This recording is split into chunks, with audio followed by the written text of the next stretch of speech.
C'est son dernier de Chose France, mais Emmanuel Macron peut se consoler. Jamais ce rendez-vous n'avait autant attiré d'investisseurs. Au total, 93 milliards d'euros ont été promis dans différents secteurs. C'est surtout l'intelligence artificielle qui booste les engagements de ces investisseurs. Audrey Racine, vous nous avez rejoint. Vous nous emmenez donc à Versailles. Et l'écologie dans tout ça alors? Eh bien, le groupe japonais SoftBank a annoncé vouloir déployer 5 gigawatts de capacité de centres de données consacrés à l'intelligence artificielle, dont plus de la moitié dans 3 centres situés dans le nord de la France. Justement, l'environnement, on y vient. Si le groupe fait le choix de s'implanter dans le pays, c'est surtout en raison des ressources en électricité et en électricité décarbonée tout particulièrement. On va en reparler. Écoutez Emmanuel Macron. Ce sont 45 milliards d'euros d'investissement en France confirmés que nous avons bâtis en 2 mois grâce à de l'énergie disponible et tout le travail qui a été fait avec la filière nucléaire française qui nous permet d'exporter depuis 2 ans plus de 90 TWh.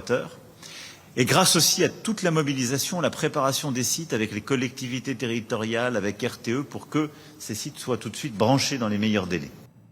Alors, c'est évidemment une opportunité économique, mais nous, on parle d'environnement. Alors, c'est quoi le problème de ce point de vue-là? Eh bien, le premier problème, c'est que ces data centers, ils sont très gourmands en électricité, on le sait, au moment même où le gouvernement Le Cornu a annoncé, dans le sillage d'une crise des hydrocarbures, une électrification massive de l'économie française. Alors oui, la France, elle exporte son électricité pour l'instant, surtout en raison des capacités de production de son parc nucléaire, je vais y revenir, mais il peut y avoir une concurrence des usages à l'avenir et certains craignent que l'électricité vienne à manquer pour les transports, pour l'industrie française et que cela freine donc la décarbonation de notre économie, que toute la production d'électricité soit absorbée par des intérêts étrangers en France, comme le japonais SoftBank qui vient donc de mettre une sorte de, comment on peut dire, d'option sur une grande partie de l'électricité produite à l'avenir en France. Or, l'idée du plan d'électrification de l'économie française,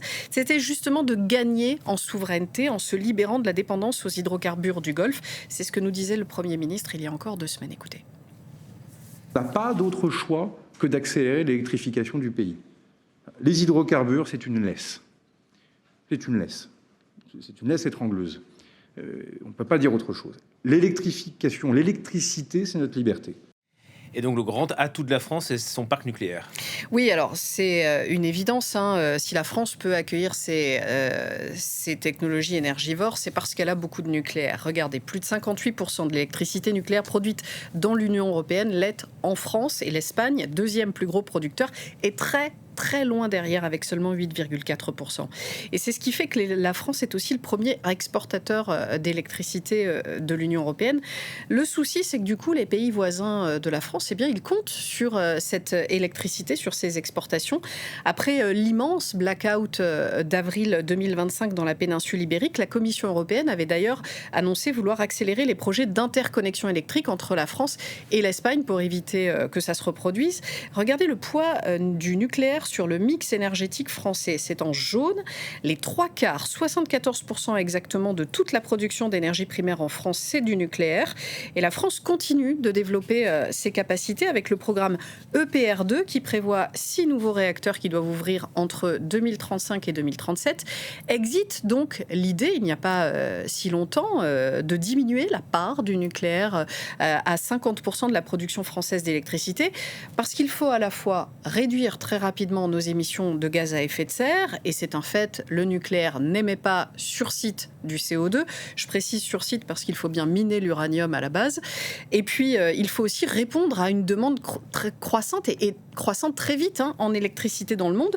L'Agence internationale de l'énergie estime que la demande en électricité devrait plus que doubler entre 2022 et 2050. Et lorsqu'elle faisait cette projection, l'Agence internationale de l'énergie, eh bien, elle tenait compte de l'électrification des transports, de l'électrification du chauffage, de l'industrie, mais elle n'avait pas encore mesuré l'importance des demandes de l'intelligence artificielle et des centres de données. Si vous vous intéressez plus spécifiquement aux problèmes que posent les data centers pour l'environnement, parce qu'il y a aussi toute l'eau que je n'ai pas le temps d'aborder ici, voilà, je vous renvoie à ma chronique consacrée à ce sujet sur france24.com ou sur YouTube. C'était il n'y a pas si longtemps.